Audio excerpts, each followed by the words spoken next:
Hello guys, welcome to another video on the Forgotten Fans channel. My name is Sid.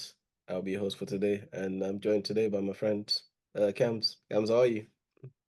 All good. How you been? Yeah, not too bad. It's not too bad. How's work?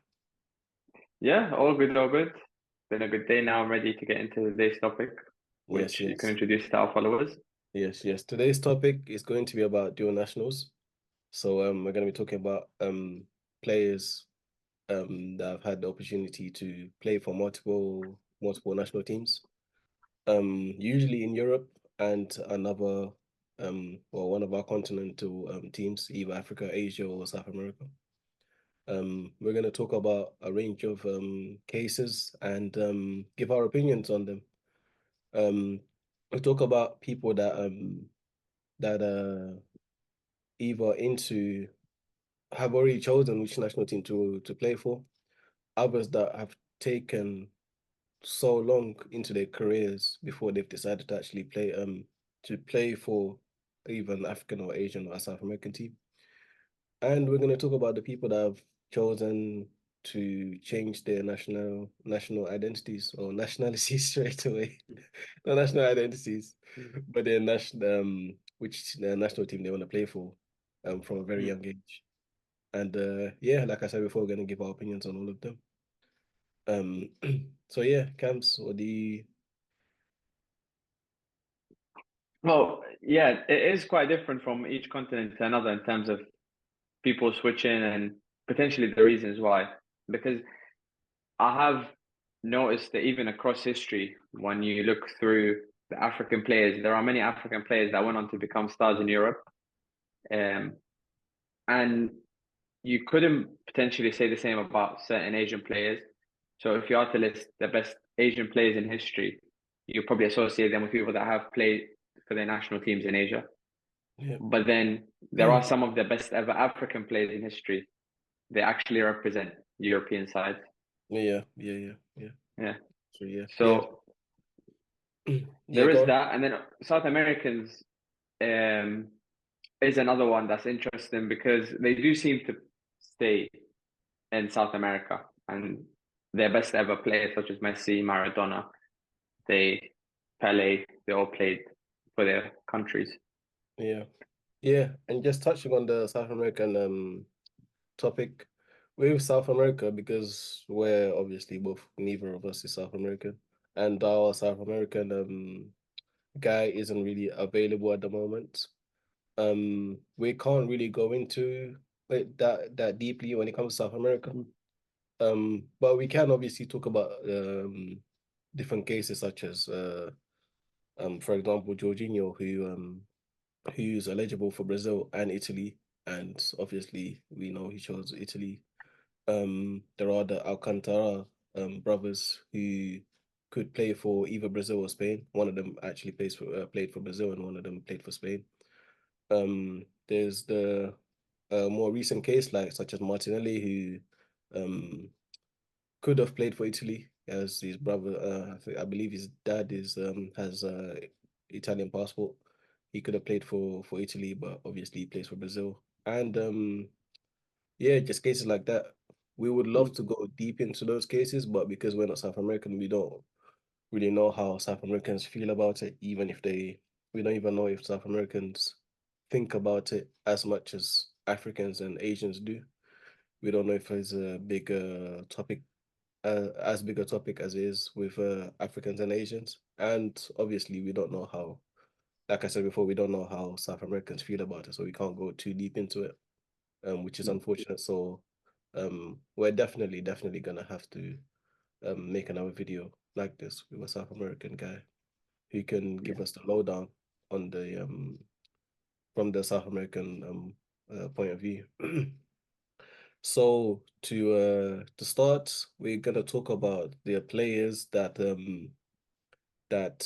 either took long to decide to play for Africans or Asians national teams, or the people that have decided to play for a European team too soon, only had one cap, and now they cannot play for a Asian and or an African team. And Mm. one of the interesting cases, which is really, really recent, like literally a couple of days ago, um, TMW Bakayoko recently came out and after the AFCON, came out and said he would love to play for Ivory Coast. And this morning I was just reading because the Ivory Coast manager has been speaking about it because he had recently did an interview. I believe it was last night actually. They asked him what he thinks about Bakayoko's comments, and he basically just shut the door on him, which as an African I'm proud of because we can't let some of these players treat our countries like this. Mm. If you want to play for your mother's or father's country from young, then fine. But if you're gonna wait till your career is basically done, I don't even know where Bakayoko was playing, to be honest with you. I have no idea which club he's playing for. You can't just turn up and say you're gonna take the spot of a local player or someone that's been preparing to play for the national team since they were young. It's not fair from that perspective. And um it's really disrespectful from the fans' point of view as well. Because if you really wanted to play for the badge for the nation, you would have done chosen to a long time ago. I don't know how you feel about that when it comes to Asian players, for example. Yeah, I agree because sometimes as well, those players when they come, there is always a reputation behind them of them not being as passionate as players that are born in the country and want Mm. to play and have that desire to always play for it, rather than someone that is sort of choosing you as a second choice Yeah, or has you in the back of their mind if their first option fails, yeah, which means they're just playing out of them not having any other option. yeah, And that way, some of them they might not perform at their best. Some of them might down tools quickly. They wouldn't yeah, understand what the fans are going through and the people, how much it means to them to give yeah, it your all on the pitch. So I do think that they should decide from early. Otherwise, they shouldn't be allowed or given a path to yeah, return to the national team. Then, yeah. That is yeah. true. Yeah, and there are a lot of obviously Bakayoko is only like one name. It's unfair that I'm using him, but it was just like that's the most recent. That was like literally a couple of Recent days. one. Yeah, that's why it was came through my head. Yeah, there are a few players that are in kind of limbo, I'd say. Mm, That I was gonna say Eddie Nketiah, the Arsenal striker, for example, but I wouldn't say he's in limbo because he has clearly chosen to play for England. I would say players like Munir El Haddadi, who mm, was a Barcelona youngster. I believe he plays for Las Palmas now, if I'm not mistaken. Or I need to check which club he actually plays for in Spain. Um, he, I believe he only has one cap for Spain because they rushed him and made sure he played for Spain for really early when he first broke through at Barcelona. And mm, they rushed him through and then made sure he played at least a game because this was before the rules were changed. He played in one competitive game and then that was it. He was locked in for Spain forever. And I believe even Vicente Del Bosque came out and said that was one of his biggest regrets, playing him that mm, early and blocking his route into the Moroccan team as well.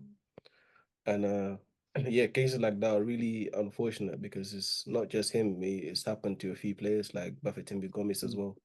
Is one of them.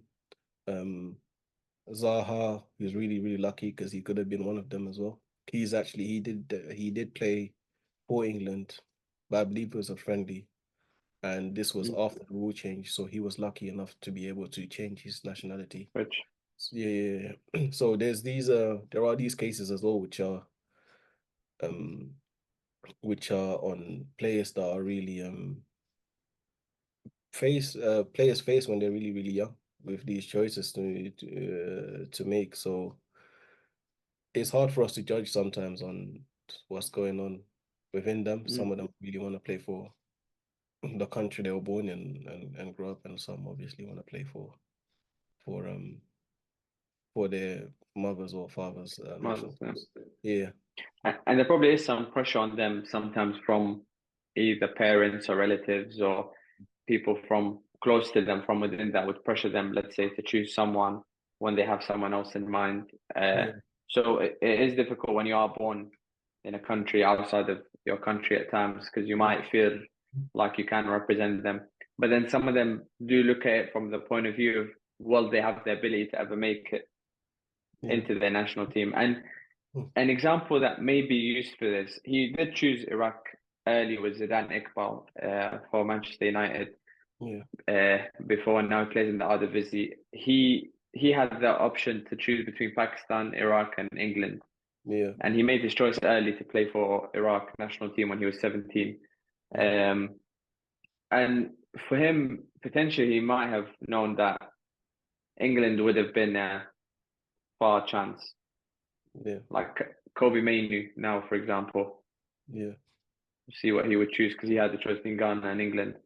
Yeah, he has the choice. Yeah, he still has the choice to be honest. He hasn't made it yet, so we don't know. Mm, But yeah, I get what you're saying. Yeah. yeah. So Mm, sometimes, yeah, it could be pressures of people around you that lead you towards that choice. Sometimes it could be your own belief of where you might be able to make it that will make you choose that place. So mm. I think these factors do depend on that.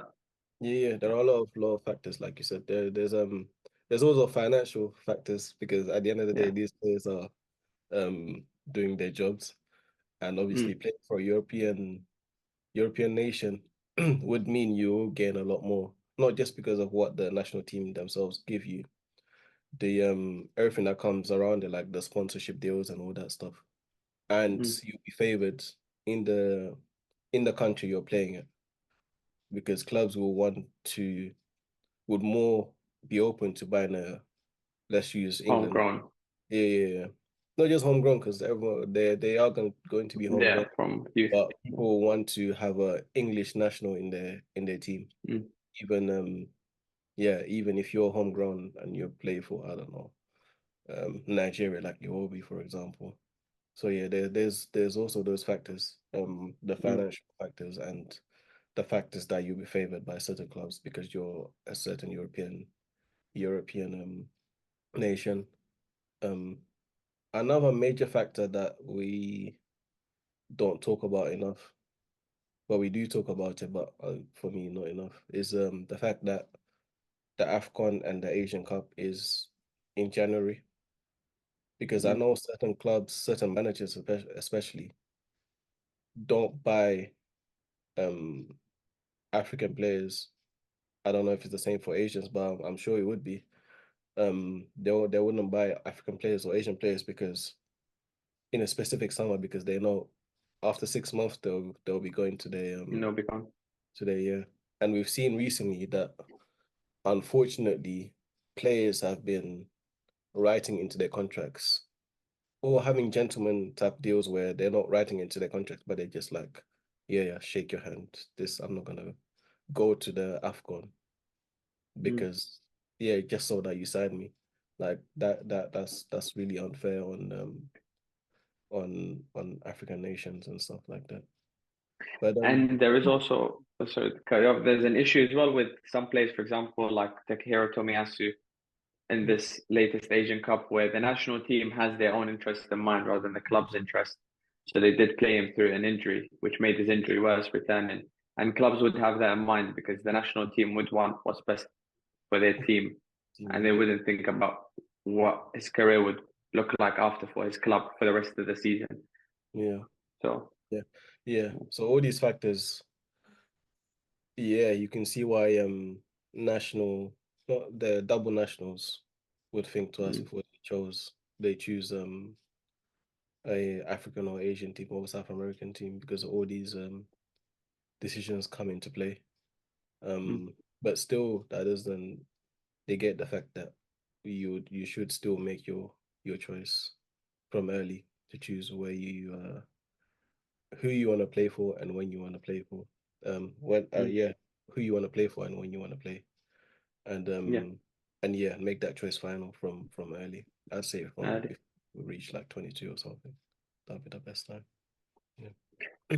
Yeah, and in Asia, there are certain national teams that do tend to try and get players from abroad Mm. into their team um, as a cause of improvement. There was a Brazilian striker that played for China previously. Oh yeah, yeah. Yeah, yeah, which they brought him into the national team. He was in their league, and then they brought him. I think his name was Elkin, if I'm not mistaken. And they brought him in, and he played for them up top. And that was just to make their team essentially Yeah. better.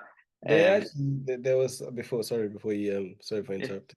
There was actually this former Arsenal player called Nico Yanaris.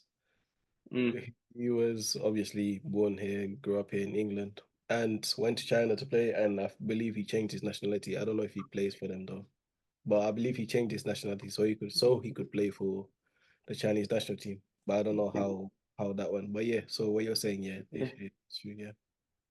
yeah. Qatar is a prime example, I'd say, of it.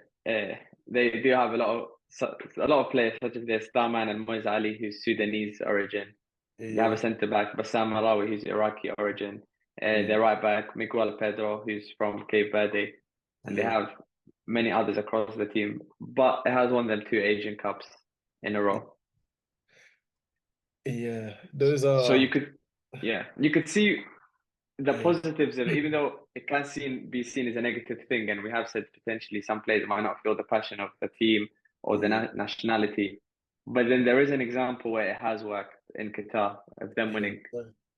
yeah. Those are uncomfortable conversations because obviously I'm African, so I feel like I can speak about it openly. Mm. I don't think that's fair.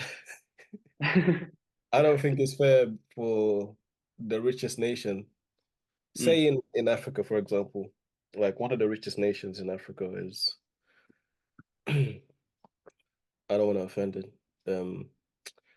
Because I could choose Nigeria, South Africa, or Morocco. Let's just say Morocco, right? Mm. Comes and they have one of the best leagues in Africa as well, like Morocco and Egypt.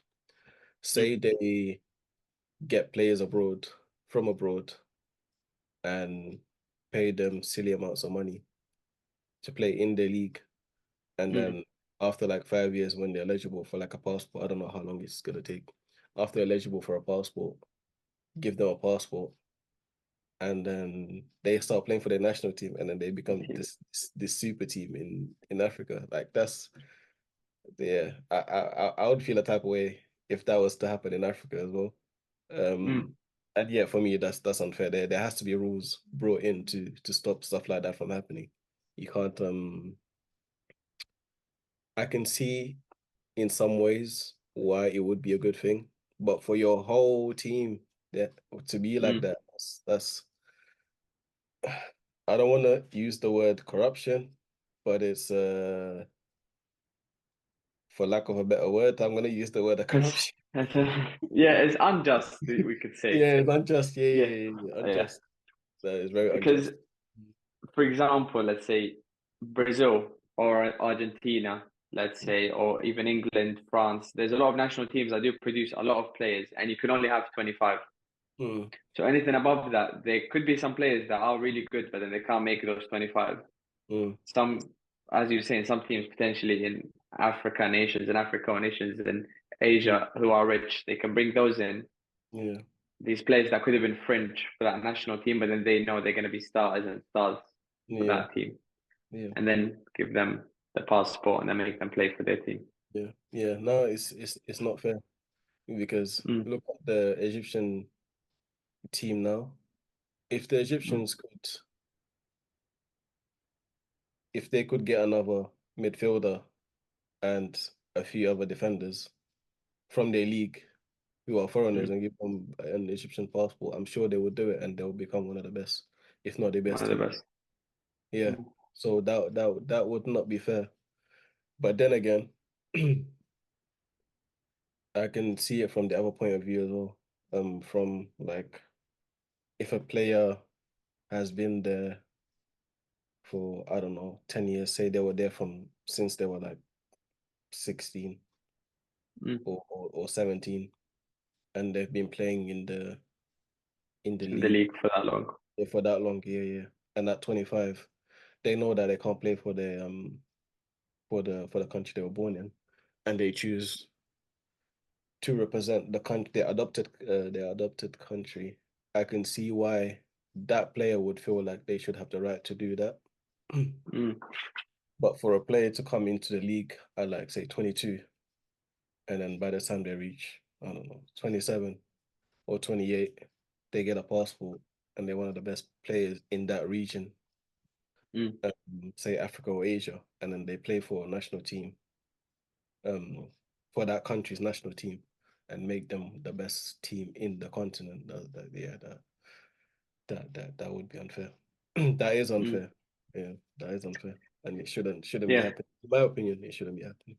But yeah, You don't see it often in, for example, countries such as Japan or South Korea mm. or Iran or Australia or Saudi Arabia. And these are the five best nations historically in Asian Cup.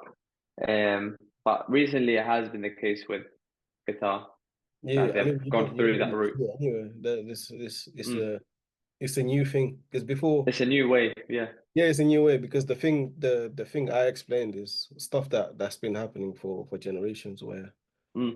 they a young player that's moved to a country and then they become eligible for that country and then they play for that country. Like Jamal Musiala, for example. Wasn't Mm. he born in the UK? I believe so. Yeah, I believe he was. It could be getting this wrong, but for we'll use him as an example anyway. He was born in the UK, then went to Germany for a bit, and then came back to the UK to play, Mm. and then Mm. turned to Germany, and now he represents Germany. Like that's Germany. like that have been happening, which Yeah. is no. But if he was to go to Bayern at like 21, 22, with no German parents or ancestry, whatever. And then, Mm. for example, yeah, and then they just decide, oh, you know what, you're a really good young player. Let's figure out a way to give you a German passport so you can play for us and not for England. That would be Mm. really unfair. Yeah. Because it gives them an advantage that others wouldn't have. Yeah, exactly. Yeah, Yeah. Yeah. yeah. And just remember too, there's two Syrian players that had they were at youth level in Sweden, Yeah, Hussam Ayish and Aham Awasu. And those two, when they realized that they couldn't make it to Sweden national team, yeah. they made the switch to Syria and they featured in the last Asian Uh, Cup. They yeah. were mid-20s. I believe they Okay, were yeah. 25, 26. So it did take them a while to make the Yeah, switch and then play for Syria. So there are some cases where it can happen. yeah, yeah. There are even in Africa in this AFCON, there have been a lot of players that have just played their first AFCON Mm, and they're all in the either mid to late 20s because they were waiting to play for their country of birth and not the country of their parents. mm, Um, for example, like Iñaki Williams, which is like one of the most famous ones. He yeah. only joined Ghana in the last World Cup, and obviously he wasn't there for the qualifiers and everything. So he just joined them and took someone's spot who was there for the qualifiers, Mm, which is unfair. Um, Same with this AFCON because the qualifiers, I believe, happened. It was around the time of the World Cup. It was just yeah, it was all around that time, that same period.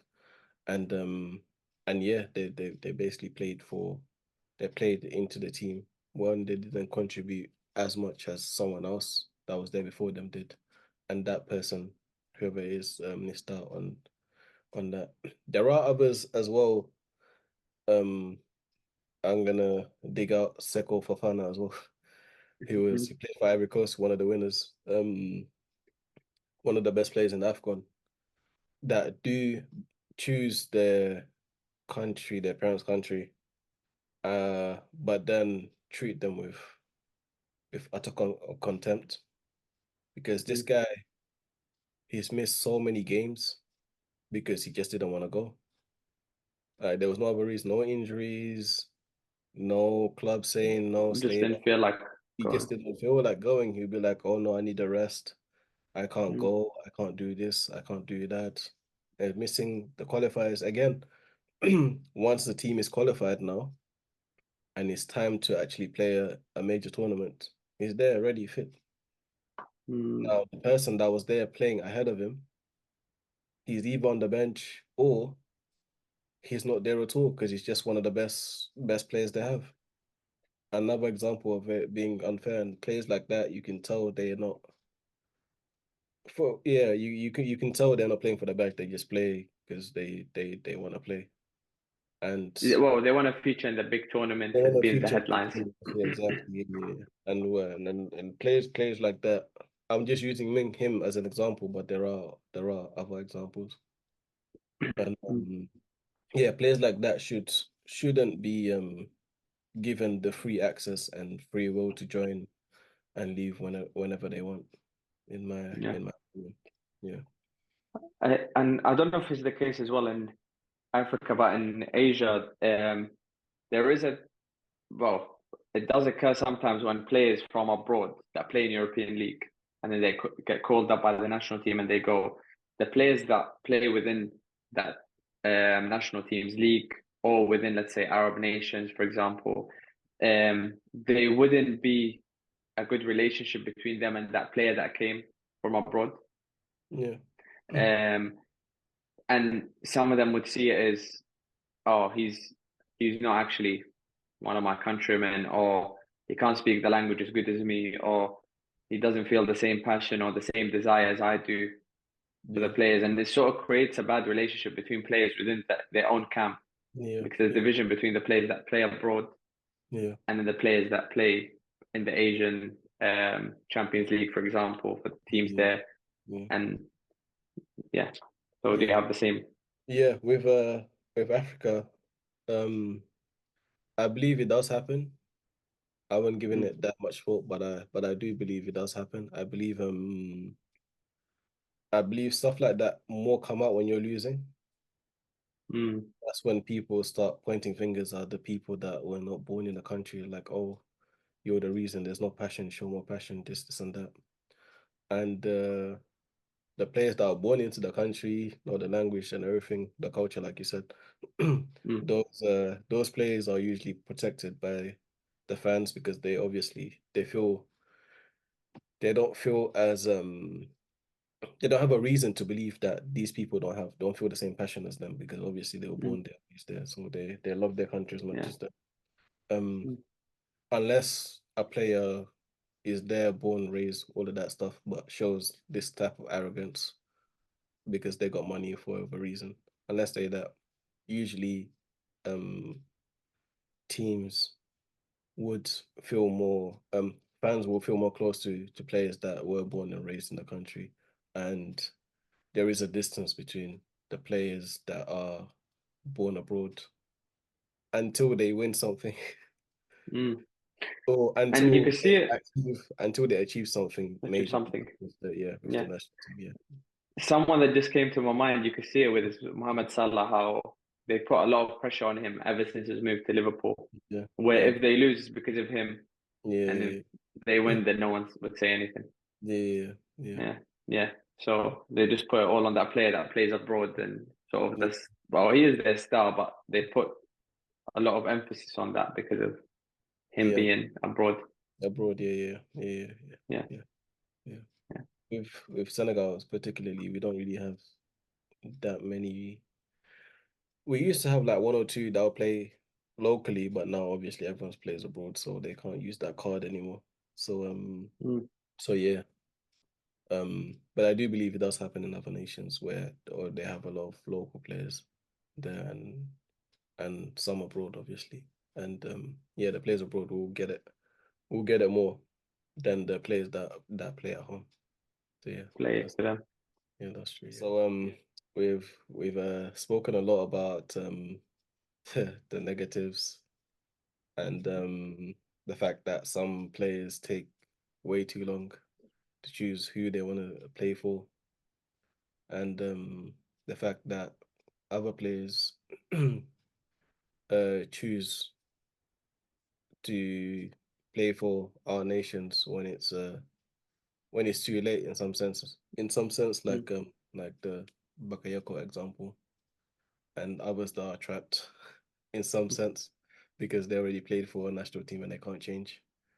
Um, so now I guess it's only fair if we speak about the positives as well. The players that have chosen to play for our African and Asian teams from Mm.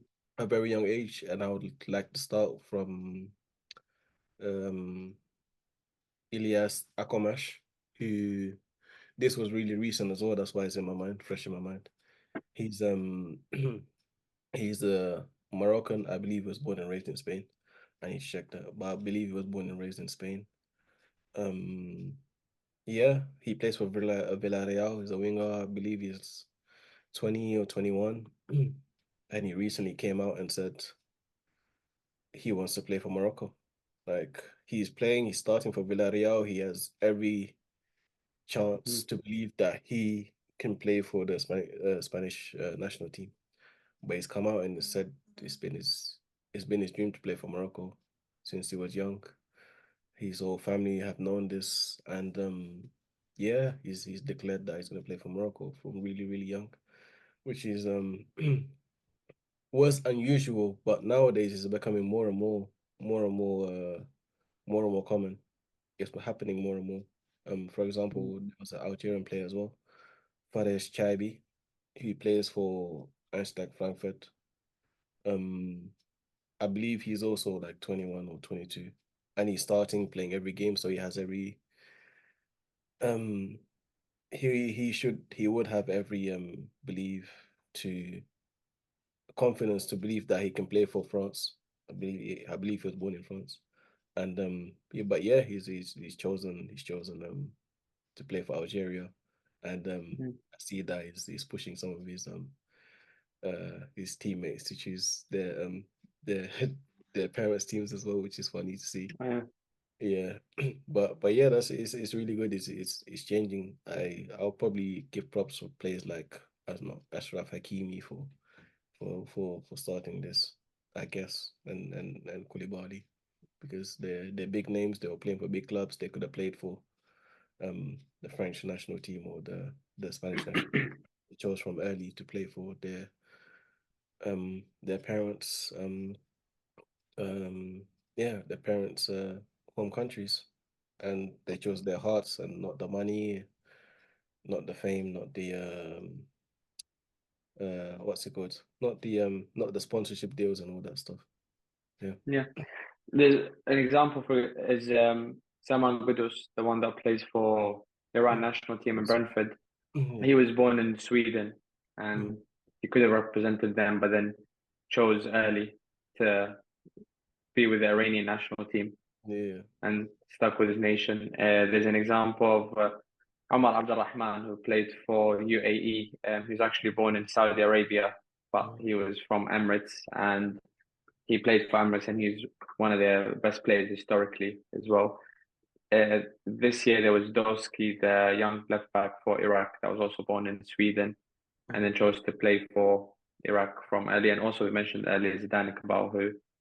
chose Iraq from early. So yeah, some players they stick to a national team Yeah. at least, and from an early age, so they wouldn't put their mother or father's national team in limbo with that Yeah. nation that they could represent.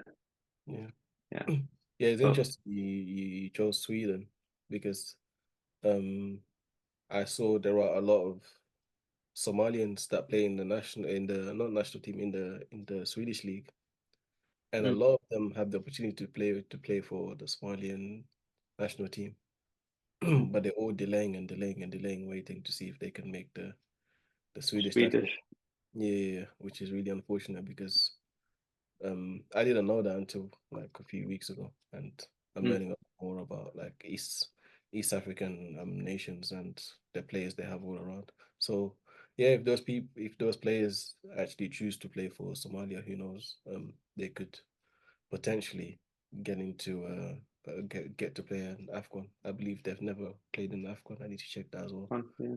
But but yeah, who knows? Well, inshallah, these players actually choose to play for them, I Yeah. guess.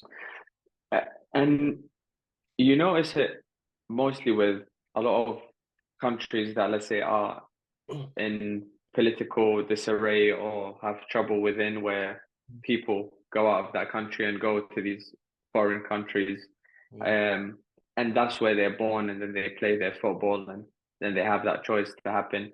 Meanwhile, places like, let's say, for example, Saudi Arabia or UAE, or Korea, Japan, Australia, people mainly are born there and they play there. They go in academies at a young age in those countries, and then some of them do make it abroad, but it's more at a later age, like Aaron Moy, for example, for Australia. Um, yeah. yeah. Yeah, it's true. You should yeah, it's funny enough, yeah, that happens a lot. And like you said, it's the countries where there's a lot of conflict have those cases more. Like for example in Africa as well. Like I said, Somalia, even Congo. Um Mm, there's obviously there's a conflict going there. There's a genocide actually. And yeah, a lot of the obviously a lot of people from Congo would flee and go to different countries, even in Europe. mm, And yeah, when once they reach those countries, obviously they have their own kids, and those kids grow up in that country, go in the academy of those countries. Um, and yeah, and when they grow up, obviously want to play for those countries, which is perfectly normal and fine. But mm, they miss out on a lot of talent. mm, On the other side of it, there's countries like South Africa, which is really stable. And they have their own league, which is one of the best leagues in Africa. They're one of the best clubs in Africa as well. So most of mm, their players come from their own league, so they don't miss out on mm. South African talent as much as Yeah, countries um like Congo, Somalia, and the unstable countries in Africa and and Asia. Africa. Yeah. Mm. Another example you can look at is Egypt, who are historically giants of the game in Africa, and their players, even the ones that are abroad, for example, Trezeguet, Salah, all of the ones that do go abroad, Al Neni, all of them were before in Yeah, Egyptian league or were born in Egypt and played at yeah, youth level in Egypt and then yeah. went out abroad afterwards. Yeah, even the Yeah, ones that played abroad and came back to the Egyptian league, yeah, like coming back. Hegazi Yeah, and stuff. mm, Yeah, yeah. I'm the you guys. have the option when your country's stable and the league is good and the pay is good. You have that option to keep your young players playing for your country and stuff. For Mm, for for us, Senegal, which is the another example now.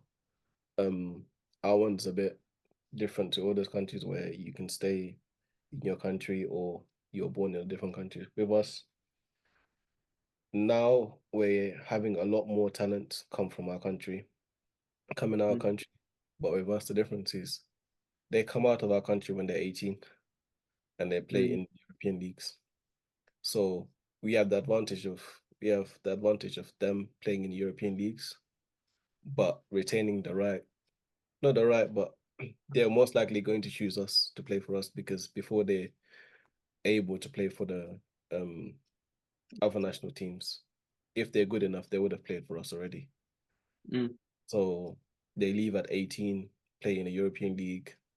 If it's a big European league, they have exposure, they improve their talent, they become better players, and we benefit. So that's another side to it as well, Mm. which is different to the unstable and the stable countries.